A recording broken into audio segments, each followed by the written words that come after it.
30,000 years ago, a wolf sat at the edge of a human camp and made a choice no wolf had ever made before. It didn't run, it didn't attack, it stayed. And that single decision, repeated night after night, generation after generation, may be the reason your ancestors ever slept soundly again. Sleep sounds passive. It isn't. For almost the entire span of human existence, closing your eyes was one of the most dangerous decisions you could make.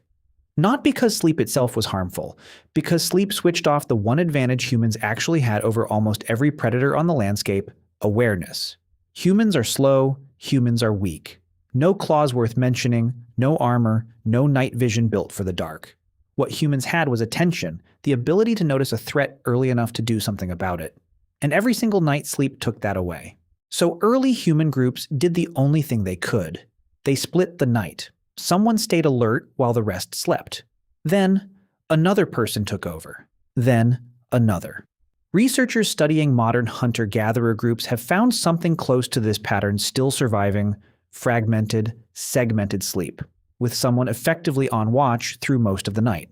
It worked, but it came at a cost. Think about what that actually requires.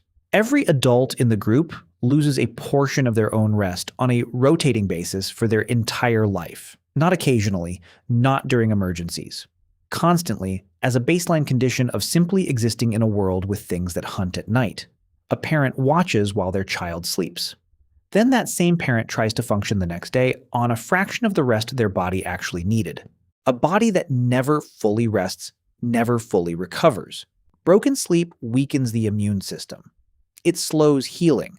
It dulls judgment exactly when judgment matters most, in the hours before dawn, when predators are most active and humans are most exhausted. For tens of thousands of years, that was simply the price of staying alive through the night. Nobody could pay it forever. Something had to give, then something did. Not fire. Fire kept a camp warm, and fire kept some predators at a distance. But fire cannot smell a threat approaching from upwind. Fire cannot hear a footstep 200 meters out. Fire cannot wake up faster than a human brain half drowned in its own exhaustion. What ancient humans eventually found wasn't a better fire. It was a better set of senses borrowed from something that had spent millions of years perfecting them. Wolves smell in a completely different category than humans do. They can pick up a scent trail hours old. They hear frequencies and distances the human ear simply cannot register. And critically, wolves sleep differently than humans do. Human sleep is monophasic by design. One long, deep, mostly continuous block, which is exactly what makes it so vulnerable. A wolf's rest is looser than that. Lighter, more easily broken, quicker to snap back into full alertness at the smallest disturbance. A wolf near a camp wasn't guarding out of loyalty. It was doing what its body was already built to do, staying just alert enough, even while technically resting, to notice what a sleeping human never could. That difference in how the two species rest isn't a small biological footnote. It's the entire mechanism. Pair a deep sleeper with a light sleeper, and you haven't just added protection. You've built a system where one animal's vulnerability is covered by the other animal's design. Archaeologists have found something quietly remarkable at some of the oldest known human burial sites. Dogs positioned close to human remains, often near the body, sometimes practically against it. Not tied up outside the settlement. Not kept at a distance. Close enough that whoever buried them clearly wanted that closeness preserved, even in death. That placement tells us something about where these animals slept in life. An animal sleeping at the edge of a human body isn't just companionship. It's positioning. It's proximity that only makes sense if the animal was doing a job that required it to be near enough to react instantly. You don't sleep with your back exposed next to something dangerous. You sleep next to something you trust to notice danger before you do. Compare that to how humans buried almost everything else they lived alongside. Livestock, when they eventually kept it, was penned separately. Wild animals were, obviously, nowhere near the body at all. The placement of these particular remains stands out precisely because it breaks that pattern. Whoever buried them wasn't disposing of a tool. They were preserving an arrangement right down to where the animal had actually spent its nights.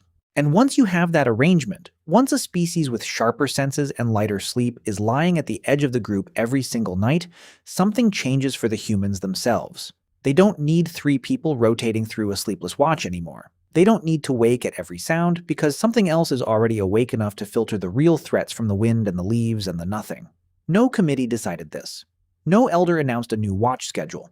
It likely happened the way most of these transitions happen, quietly, unevenly, one exhausted family at a time realizing they'd slept through a sound that, a generation earlier, would have woken the entire camp. For the first time in a very long time, a human being could sleep the way sleep is supposed to work. All the way down, uninterrupted, restored. There's a reason a dog's presence still measurably calms a stressed human body today. Physical closeness with a dog has been linked to lower cortisol, the hormone your body produces under threat, and higher oxytocin, the hormone associated with safety and bonding. That is not a modern coincidence. That is a nervous system responding to an arrangement it evolved inside of for tens of thousands of years. Your body still remembers, on some very old biological level, what it means to have something else on watch. Deep, uninterrupted sleep does more than make you feel rested. It repairs tissue. It consolidates memory. It restores the immune system to full strength. Every one of those processes runs better the longer and more continuous your sleep is. A species that finally stopped sleeping in shaky, broken shifts wasn't just more comfortable. It was healthier, sharper, and better equipped to survive everything the following day would demand of it. Better healing, better memory, better decision-making at dawn when the first hunt of the day depended on a clear head instead of an exhausted one. None of that shows up in a fossil the way a spearhead does. But its effects compound season after season, generation after generation, in ways that are almost impossible to see happening and almost impossible to overstate once you actually add it up. There's a specific stretch inside human sleep that makes all of this even more dangerous than it sounds. The deepest stage, the one your brain needs most and defends least. During that window, a sleeping human is about as unresponsive to the outside world as a human body gets. Slower to wake, slower to react. Slower, if it came to it, to defend themselves at all. Every predator that ever stalked a human campsite understood this without needing to understand anything about neuroscience. The deepest part of the night wasn't just the darkest, it was the part where the humans were furthest from being able to help themselves. That's precisely the window a lightly sleeping animal at the edge of camp was built to cover, the exact hours human awareness was least capable of covering on its own. And here's where the story gets bigger than one camp, one night, one species deciding to trust another. Because humans were not the only intelligent, tool-using hominins on the landscape at the time this relationship was forming. There were others, just as strong, in some ways just as capable. And as far as the evidence shows, none of them had this. No burial site tied to those other hominins shows this same pattern. An animal deliberately positioned close. Generation after generation, night after night. They were hunting the same prey, surviving the same winters, facing the same darkness. But they were doing it without borrowed senses standing watch while they slept. Every night they were paying the same exhausting cost humans had once paid too, before the arrangement changed. It's impossible to know exactly how much that mattered. Sleep is not the only factor in which species thrived and which one didn't. Climate, diet, population size, all of it played a role too. But it's worth sitting with the fact that one group of hominins solved the oldest problem sleep ever created, and the other one didn't. One line eventually filled the entire planet. The other one didn't make it. Not because they were less intelligent, not because they were less capable. Maybe in part because every single night for their entire existence, they never once got to fully rest. Your dog still sleeps lighter than you do. It still wakes faster than you do. It still, on some level, positions itself near you the way its ancestors positioned themselves near a fire 30,000 years ago. When you shift in bed, it stirs. When a door creaks 2 rooms away, it lifts its head before you've even registered the sound. When you finally sink into the deepest part of your own sleep, the part your ancestors could never fully afford, it's still, on some level, half on watch. None of that instinct required training. It was already there, waiting for a species willing to let it stay close enough to use. The wolf that sat at the edge of that camp all those years ago wasn't just choosing to stay, it was making it possible, for the first time in the story of our species, for a human being to finally close their eyes completely and mean it.